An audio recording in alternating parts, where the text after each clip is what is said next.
Alors on compare, on prend, on teste, on utilise. Puis on jette, on remplace et on amasse. Pas seulement les choses, les personnes aussi.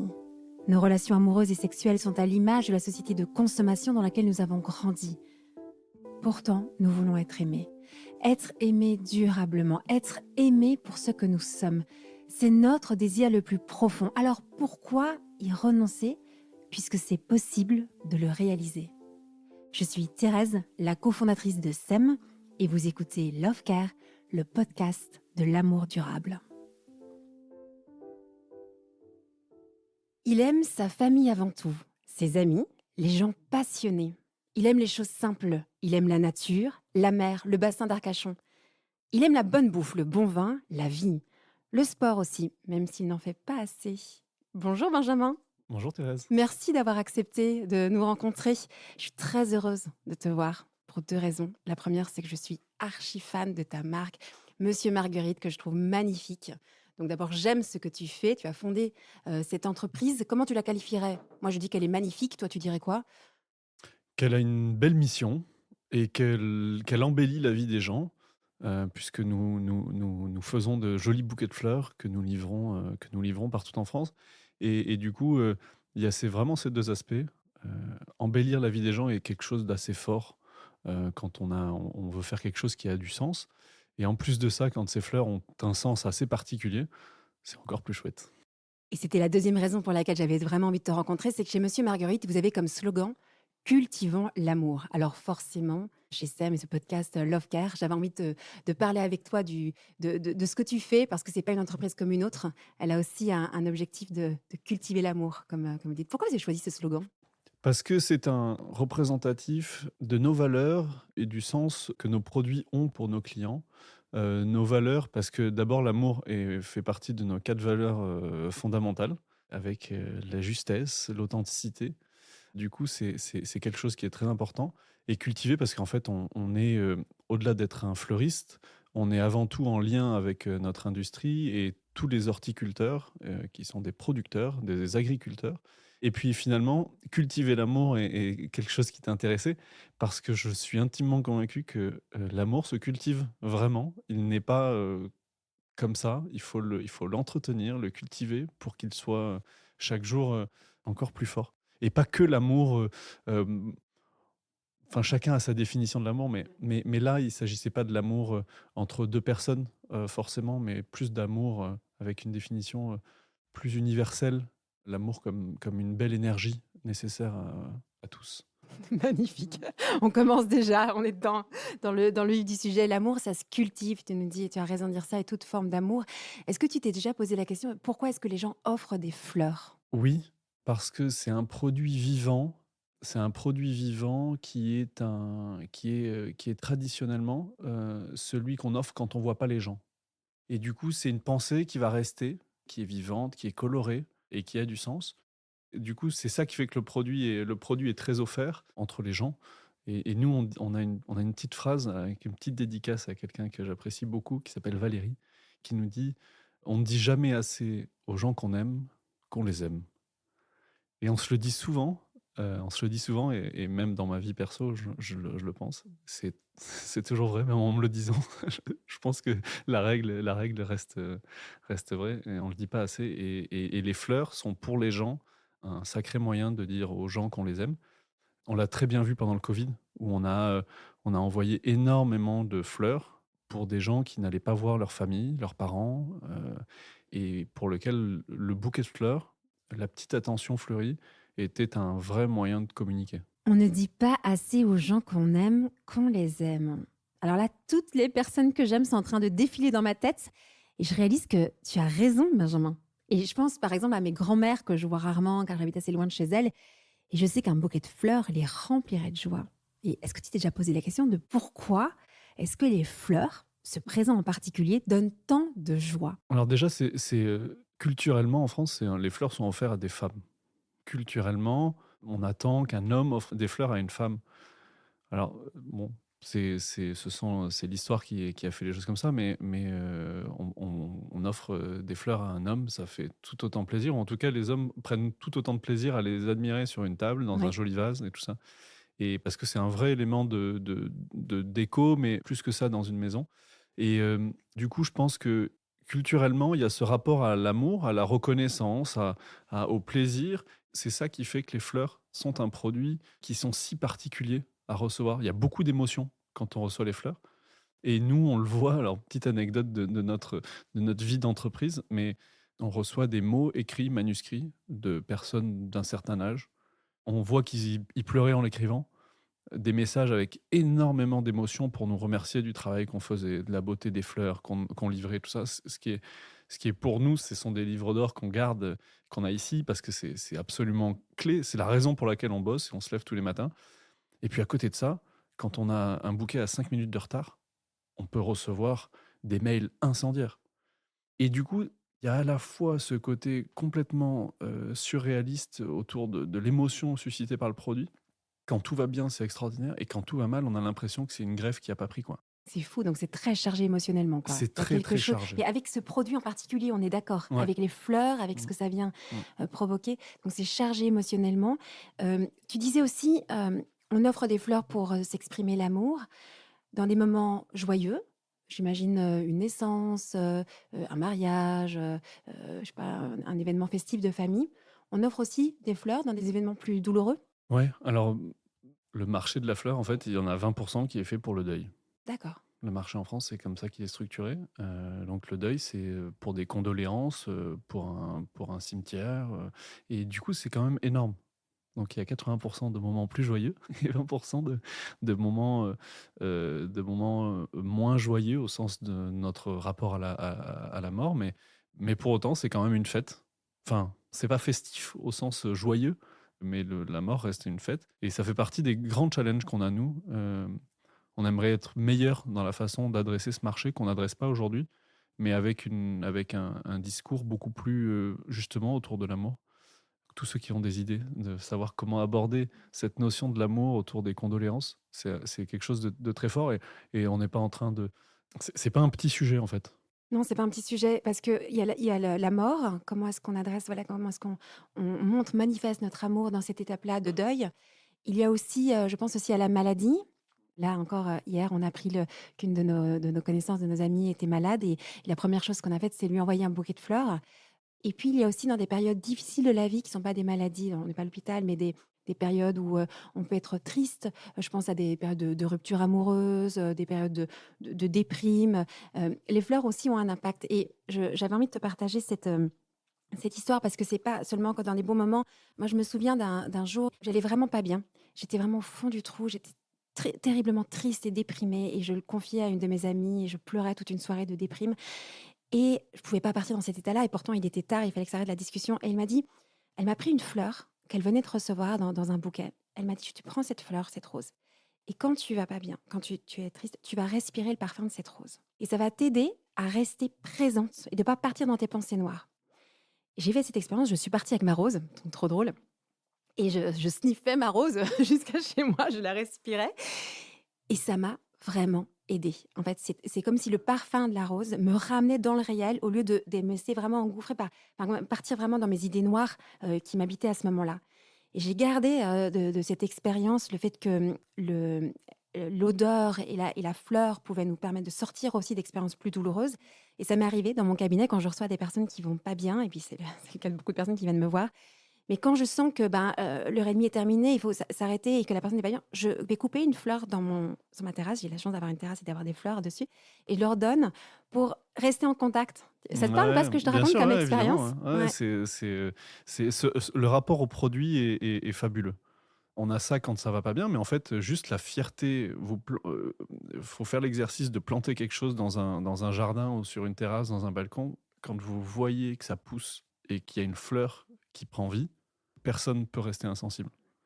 Quelle que soit la sensibilité qu'on a aux produits, qu'on a au jardinage ou au ouais, il y a un rapport inconditionnel à la nature et à ce produit-là qui a effectivement une vie et du coup, on arrive très vite à s'identifier et c'est ce que tu disais, ça nous fait nous rapprocher de cette vie-là. On peut donc offrir des fleurs pour de très nombreuses occasions parce que En fait, on a tellement besoin de se sentir aimé. On a tellement besoin de se savoir aimé.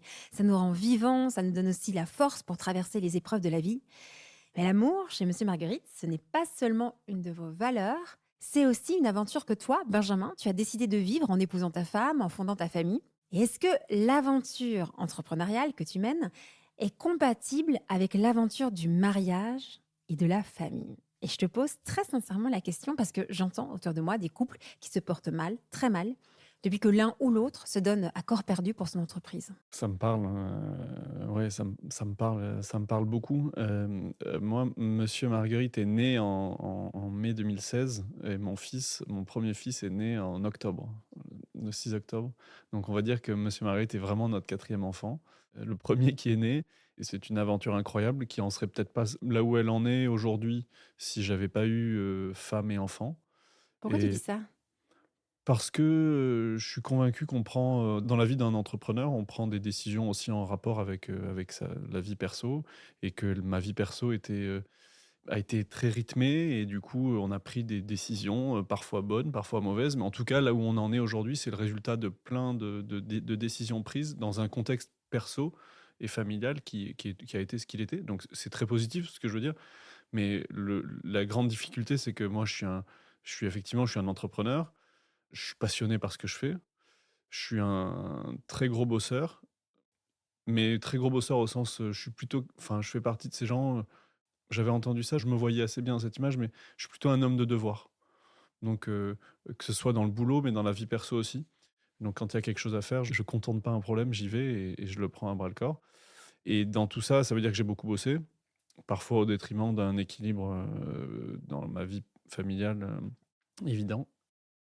Je dois beaucoup de cet équilibre qu'on a retrouvé aujourd'hui, avec les années qui passent, à ma femme qui est très solide, qui a toujours été très supportive.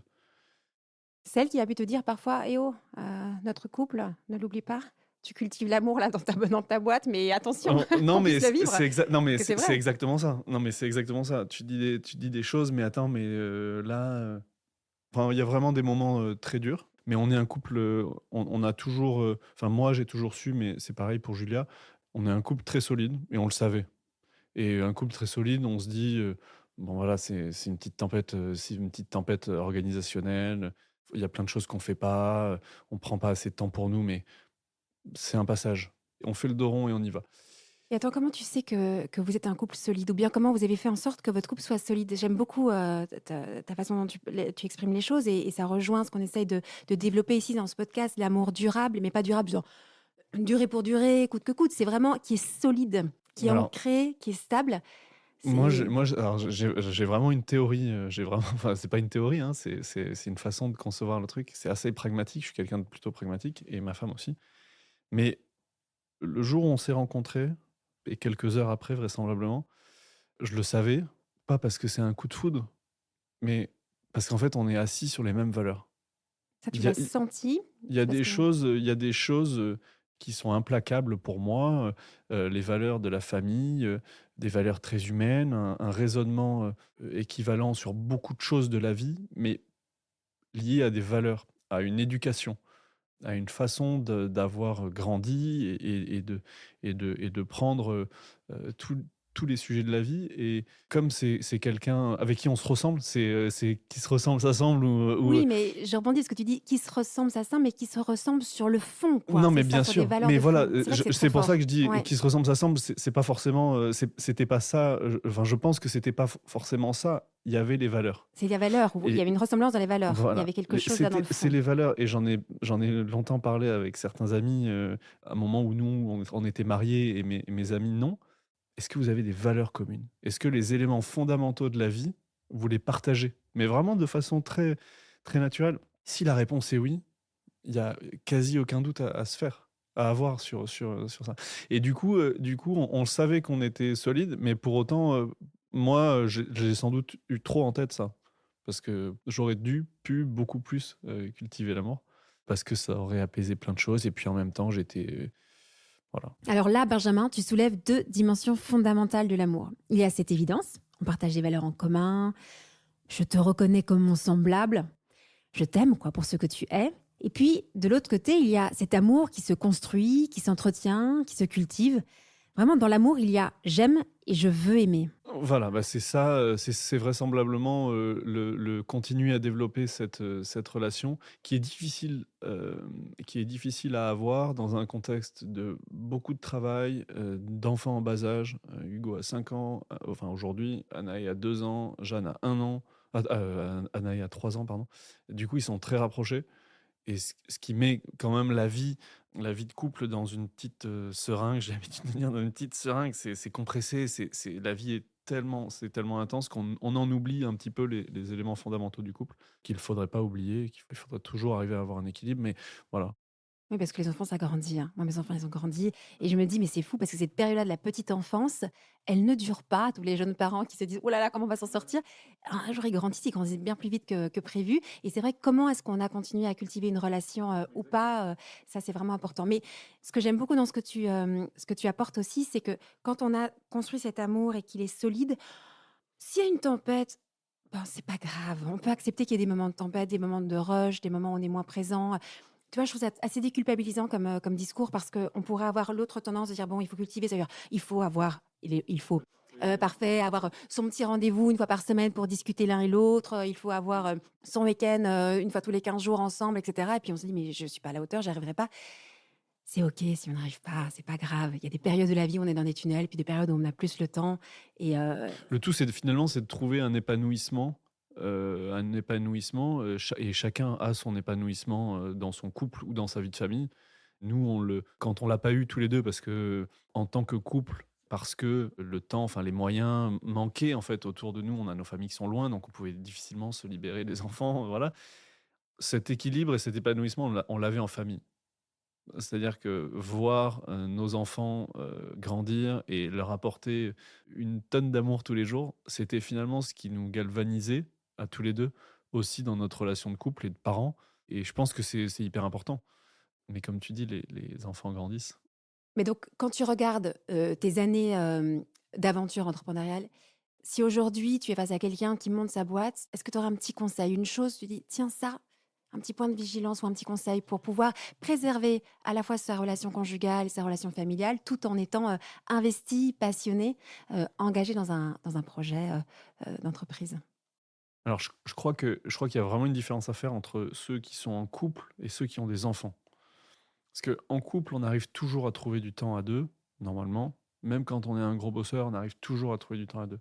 Donc là, chacun après a sa relation, mais avec les enfants, là, c'est là que ça devient vachement compliqué parce qu'un enfant, quand on travaille, ben, on le voit le matin un petit peu le soir, mais c'est très court finalement, hein, pour éduquer un enfant. Alors le week-end, quand on travaille pas, mais du coup, c'est relativement peu de temps, et du coup, quand on fait un enfant et que c'est pour le laisser à la crèche, c'est difficile. Enfin, c'est difficile, et on est en droit de se dire, ma femme m'a souvent dit: «Mais attends», mais je dis: «Mais oui, mais comment veux-tu faire? On a un boulot, c'est la vie est ainsi faite». C'était pareil pour nos parents et tout ça, donc c'est une vraie réflexion. Le conseil que je donnerais, c'est ce que je n'ai pas fait. C'est ça qui m'intéresse. Qu'est-ce que tu n'as pas fait? Tu te dis, tiens ça. Je n'ai pas pris, par moment, avec du recul, je n'ai pas pris, des moitiés d'après-midi, des fins de journée à aller chercher, mes enfants, à la crèche, ou à profiter juste d'une demi-journée, de façon exceptionnelle ou ponctuelle avec eux. J'ai pas pris de congé paternité, c'est encore un autre, c'est vraiment un autre débat, mais voilà, plus de temps informel, sur le temps de travail pour les enfants.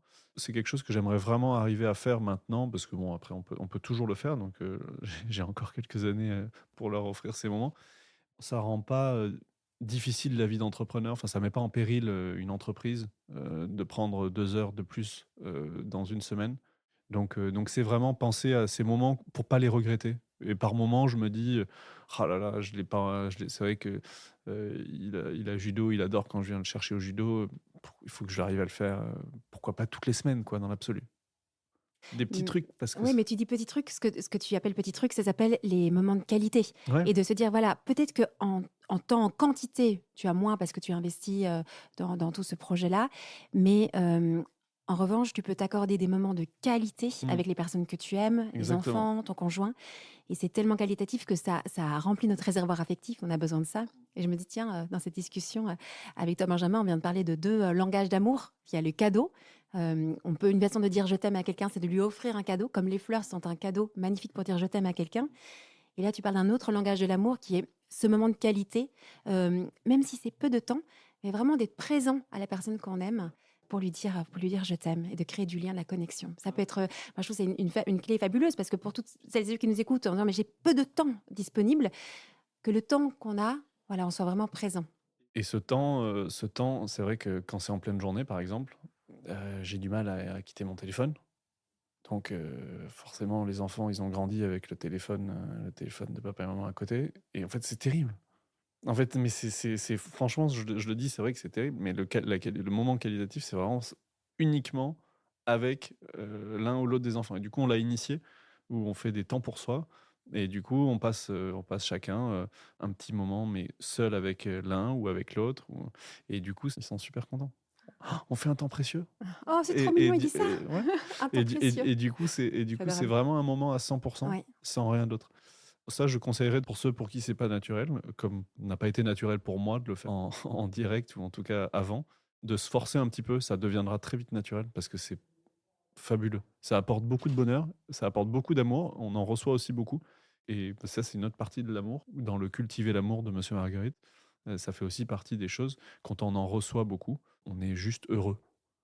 Et quand on est heureux, on travaille bien, on aime les gens, en fait, c'est un état d'esprit où tout est positif et cultiver l'amour, c'est avec un couple, une famille et tout ça, mais c'est aussi entre nous et arriver à mettre les gens dans une posture très positive pour leur donner toute l'énergie dont on a besoin pour affronter juste la vie au quotidien. Mais c'est à ça que ça sert l'amour. L'amour nous donne une super énergie qui nous permet de nous engager à faire le bien autour de nous. Et ça me permet de faire une petite transition, Benjamin, parce que chez Monsieur Marguerite, vous cultivez l'amour, certes, mais vous le faites de façon la plus respectueuse possible de l'environnement et des personnes.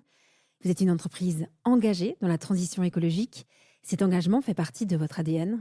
Et qui fait partie du cultivant l'amour et qui fait partie vraiment de l'ADN de la marque, de l'essence même de notre mission au quotidien.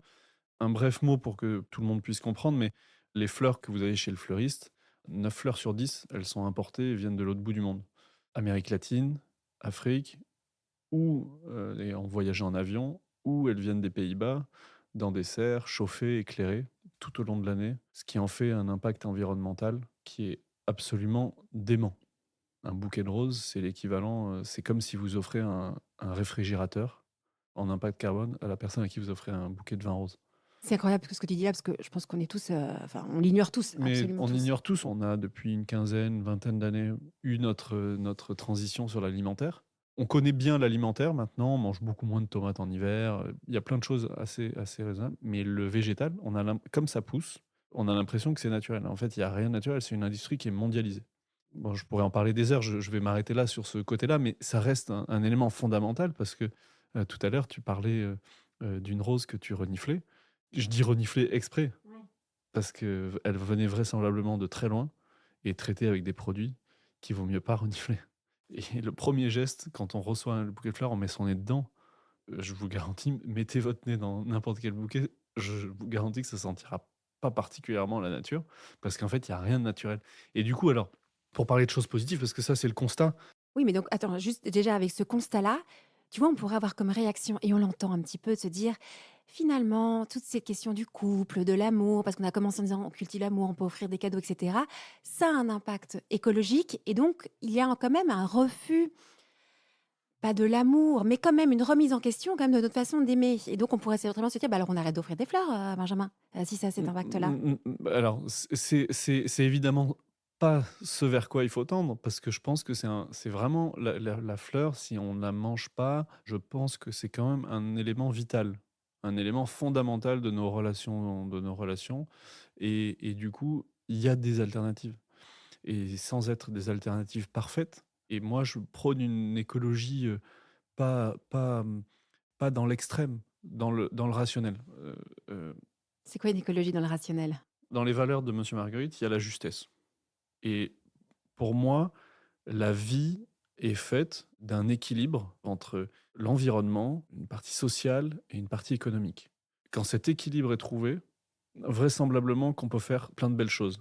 Et je considère que offrir par amour une rose rouge qui vient d'Amérique latine, qui a voyagé dans un avion, je considère que c'est une hérésie.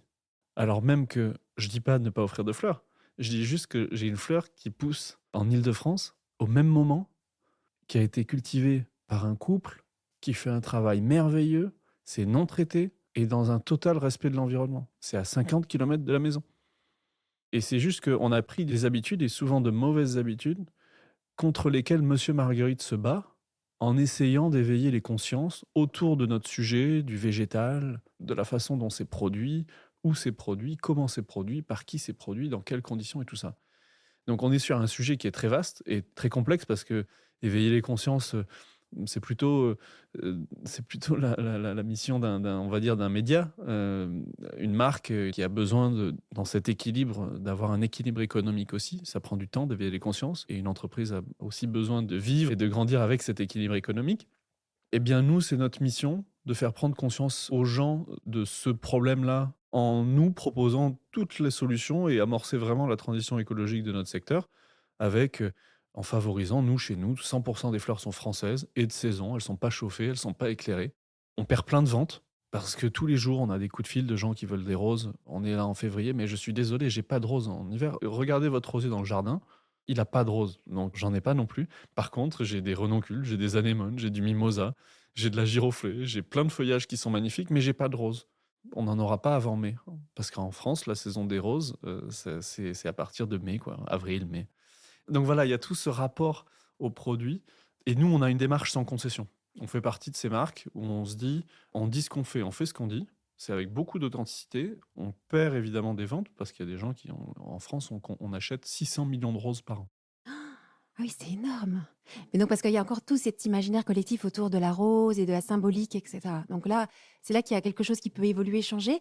Mais je suis certaine que la quasi-totalité des personnes qui nous écoutent à l'instant ne connaissent pas le message que tu viens de dire et ne savent pas non plus qu'il existe des solutions. Parce Ouais, que c'est ça la bonne nouvelle. ouais, bien Je suis sûr. contente Mais non, mais d'entendre qu'il y a des solutions, bien que sûr. tu dis, c'est possible de faire autrement. Bien sûr, c'est C'est là possible que de vous faire êtes une... autrement. Il faut juste être à l'écoute des produits qui poussent plutôt qu'à l'écoute du produit que l'on veut. C'est vraiment la transition qu'on a faite dans l'alimentaire. On en a tous un peu marre en mois de mars du potimarron, du butternut, des carottes, des pommes de terre. On a tous envie que la belle saison, que le printemps revienne. On a tous envie de manger des fraises. On a tous envie de manger des bonnes salades de tomates avec du basilic. Non mais c'est vraiment ça. Mais c'est un petit peu pareil avec les saisons. Et du coup, nous on a lancé pour ça, pour éveiller les consciences et rythmer finalement cette vie et que les gens se rendent compte. On a lancé la fête des fleurs. Donc on fête le mimosa en janvier. On fête la renoncule en ce moment, on fêtera l'anémone, on fêtera la tulipe qui arrive.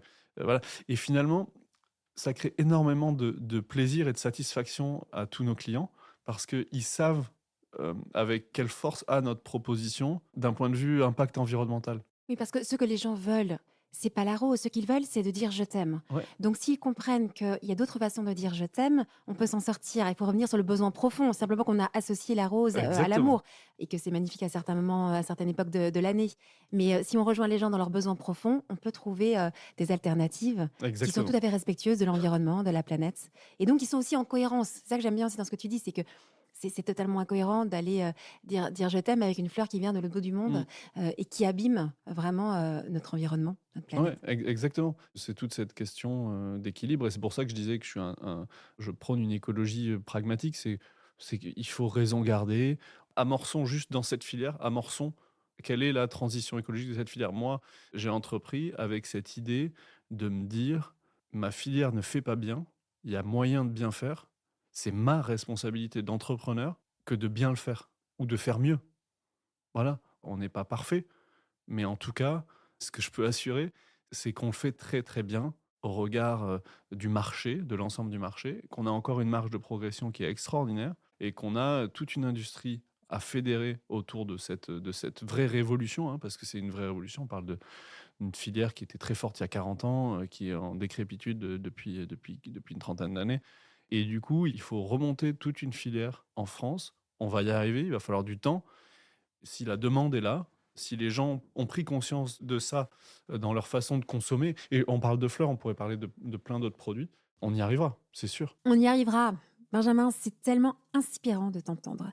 Et ce qui me frappe le plus chez Monsieur Marguerite, c'est votre cohérence, votre authenticité et votre intégrité. Ça fait un bien fou de t'entendre. Ça donne de l'enthousiasme. On se dit que c'est possible de le changer, ce monde. Tu vois, qu'il y a des solutions pour sortir de la crise écologique que nous connaissons. Il y a des solutions pour prendre soin de l'amour, pour cultiver nos relations. Et chez Sem, on dit qu'on opère la révolution de l'amour. Et toi, en fait, tu l'opères avec des fleurs. On pourrait en parler des heures. Mais s'il y a une chose que tu voudrais transmettre à toutes les personnes qui, comme toi, voudraient s'engager dans un projet professionnel qui a du sens, ce serait laquelle? Il faut avoir bien, alors je suis engagé pour le bien commun, non. J'ai une entreprise engagée qui effectivement amorce une transition. Je ne sais pas si c'est ma définition. Je crois il faut trouver sa place et faire quelque chose dans lequel on se sent à l'aise, fort. Quelle que soit cette chose-là, quelle que soit cette petite mission, quelle que soit cette relation. On a tous un point fort et dans le monde dans lequel on vit qui est assez brutal, hein, il faut appuyer sur ce point fort et faire en sorte que ce point fort, il couvre tout le reste. C'est hyper important. Et moi, je le dis souvent quand on fait passer des entretiens ou quand on rencontre des gens, qu'est-ce que tu fais de mieux?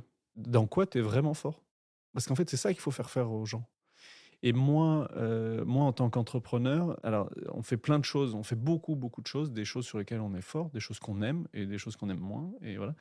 Mais en tout cas, je pense qu'en moyenne, j'ai fait des choses pour lesquelles j'ai éprouvé une passion folle. Et du coup, c'est pour moi le seul moyen d'arriver à faire changer les choses. C'est d'être passionné. D'être passionné, pour être passionné, il faut sentir qu'on est à sa place. Et pour sentir qu'on est à sa place, c'est qu'on a l'impression de bien faire. Il faut se connaître un petit peu pour entreprendre. Il faut se connaître et puis connaître son entourage, s'assurer que c'est conforme. Mais en tout cas, moi, ce que je dis aux entrepreneurs avec qui je discute, c'est il n'y a pas de petite révolution. Je pense que si tout le monde, y compris salarié, il n'y a pas besoin d'être entrepreneur, mais si tout le monde réfléchit à la façon dont il peut changer un tout petit peu son métier, ou comment son entreprise pourrait changer un tout petit peu sa manière de faire pour s'améliorer, mais ne serait-ce que d'un iota. Mais c'est un iota qui est important parce qu'un iota multiplié par le nombre d'entreprises en France et dans le monde, c'est énorme. Juste ça, c'est vraiment œuvrer pour le bien commun. En tout cas, toutes les personnes qui ont un peu de sensibilité à ces sujets-là, au sujet environnemental, au sujet social, au sujet et tout ce qui tourne autour de l'amour, je pense que toutes les personnes qui ont un peu de sensibilité ont vraiment de l'or entre les mains et il faut faire. Il faut passer de la parole à l'acte et il y a 1000 choses à faire. Chacun a 1000 choses à faire. Faisons. Faisons tous. Et tous ceux qui veulent faire, qui viennent chez Monsieur Marguerite. Ceux qui veulent faire avec nous, qui viennent chez Monsieur Marguerite. Mais vraiment, c'est... Ouais, ce serait ça mon mot. C'est un peu long. Non, c'est génial. Je suis très touchée par tout ce que tu partages. Vraiment, merci. Merci pour ce que tu fais. On te retrouve avec sur Monsieur Marguerite, d'offrir des fleurs, de se dire je t'aime, de penser comme moi tout à l'heure à toutes les personnes à qui vous n'avez pas dit je t'aime depuis longtemps et qui sont importantes pour vous. Allez leur offrir des fleurs, ça va leur faire du bien. Et puis, on continue à suivre ton aventure qui est passionnante. Et on espère que progressivement, les mentalités vont changer et que l'amour va triompher. C'est ça l'objectif. Magnifique. Merci Benjamin. Au revoir Au Thérèse. revoir. Si vous désirez l'amour durable, retrouvez toutes les propositions de SEM sur notre site internet sem.co et sur nos réseaux sociaux Instagram et Facebook. Si vous êtes un professionnel du love care, rejoignez la communauté SEM. Et pour semer avec nous cette vision de l'amour, mettez un avis ou 5 étoiles sur votre plateforme d'écoute pour soutenir ce podcast. Venez signer notre manifesto et surtout, parlez de SEM autour de vous. Parlez-en à vos amis, à vos familles, à vos collègues qui ont tant besoin d'être outillés et accompagnés pour vivre leur désir le plus profond, aimer et être aimés durablement. Ensemble, nous réussirons à opérer la révolution de l'amour.